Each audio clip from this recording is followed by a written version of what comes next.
things which were not quite real yet. And his definition was something that made it out of the lab of the developers group. Okay, that it was actually in the hands of users.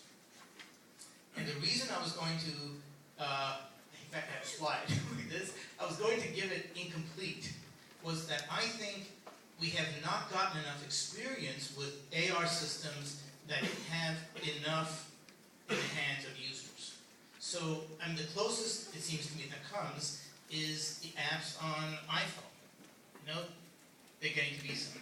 But in the traditional sense of a augmented reality head mount, I just don't know if we've had enough experience or enough users who are actually doing something with it to give it a grade.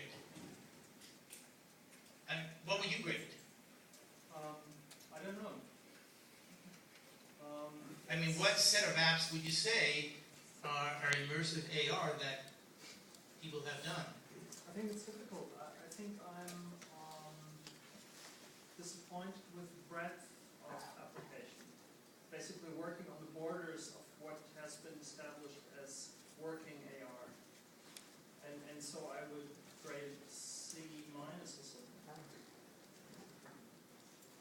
Right, not the core, basically, not the basic principle, but what's on the border of what we think of could work.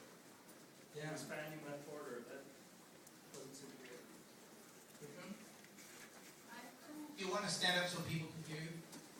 Well, I could think of two things we are seeing quite often. One is navigation systems in cars. You can discuss whether that's AR or not because we are not wearing glasses, but still in sort of real time we see updates on this, at least on the monitor. And the other thing would be sports applications when you see distance measurements in soccer or in American football or somewhere. Of course, again, there is not real time, but as a spectator on a TV, I don't care. Yeah. If there is a 10-second or whatever delay where people have done this, and they do track the cameras. That's So, a good and point. then there are many industrial applications where, again, if you think about the trade-offs, that you can make simplifications from the Sutherland goal initially, and you make simplifications in let's say, the real-time, the mobility aspect, or medicine the same way. It can be quite useful, even though people may not want to use this the whole day. But I think navigation systems, you turn them on and you use them for maybe trips from here to long distances. Yes.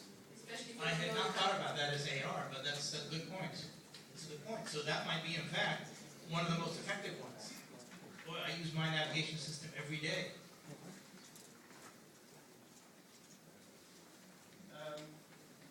AR is getting huge media hype at the moment. AR is getting huge media hype at the moment. Do you think it's going to suffer the same overhype that VR did? Whoa. So should we take a straw poll among the community here? Sure. What do you think? So how many people are worried that the AR hype will have the same backlash as the VR hype of the 90s?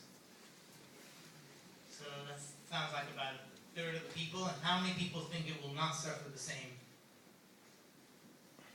Whoa, I think fewer. So, so Steve Feiner, you want to say why it's not going to? I think it's not going to suffer because back in the VR hype, people spent a lot of money to buy something that maybe ran at 10 hertz with cartoon quality at best while you're wearing something disgusting in your face. And you're paying someone to go and make it run.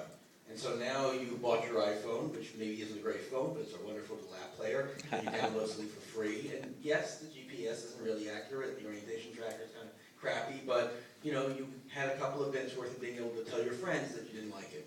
And that was, payment enough for the time you spent downloading it.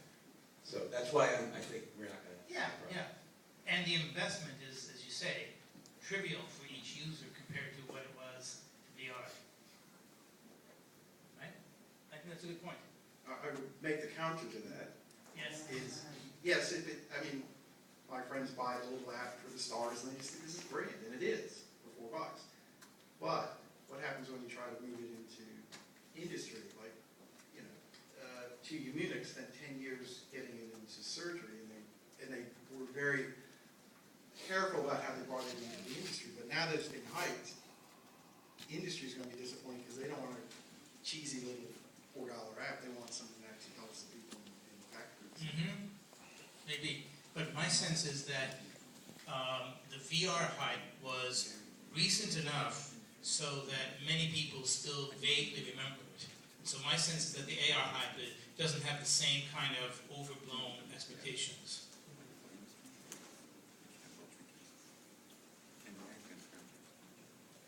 So I think we have like 2 more minutes.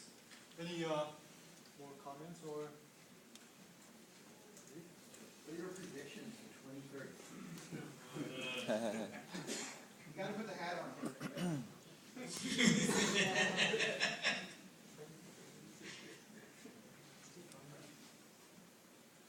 So I had not thought about predictions.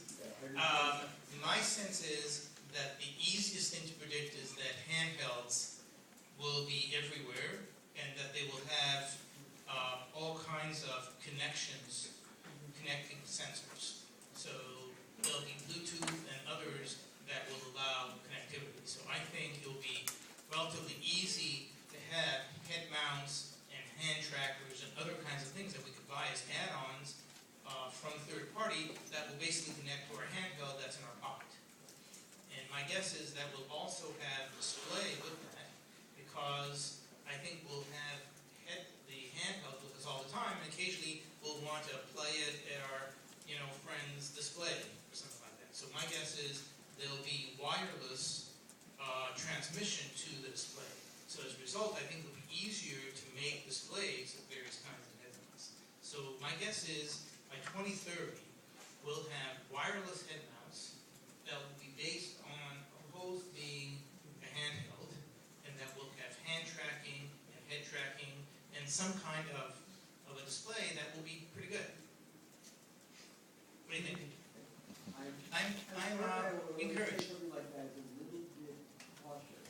On the other hand, I thought of things that I did predict 20 years ago. So I thought we're a little bit cautious, and it's still aren't here. So that's Okay. probably just So- the right level of Okay, fine. So I think that, we'll have head mounts and tracking systems that all will be centered around our handheld. And I think we'll do like health applications. I think health applications will be a big thing with them because it'll be like smoke detectors. Why is it that I get a 10% discount on my fire insurance if I have enough smoke detectors? It's because the Allstate Insurance or whatever realizes that they have to pay less out if I have all these smoke detectors. In the same way, I think I'll get 10% off on my health insurance if I have various kinds of sensors on my body and I'm willing to have it be monitored. So if there's something goes out of the ordinary, then the health system has no that. So my guess is that will pave the way for lots of kind of sensors that we want to use, tracking devices and displays.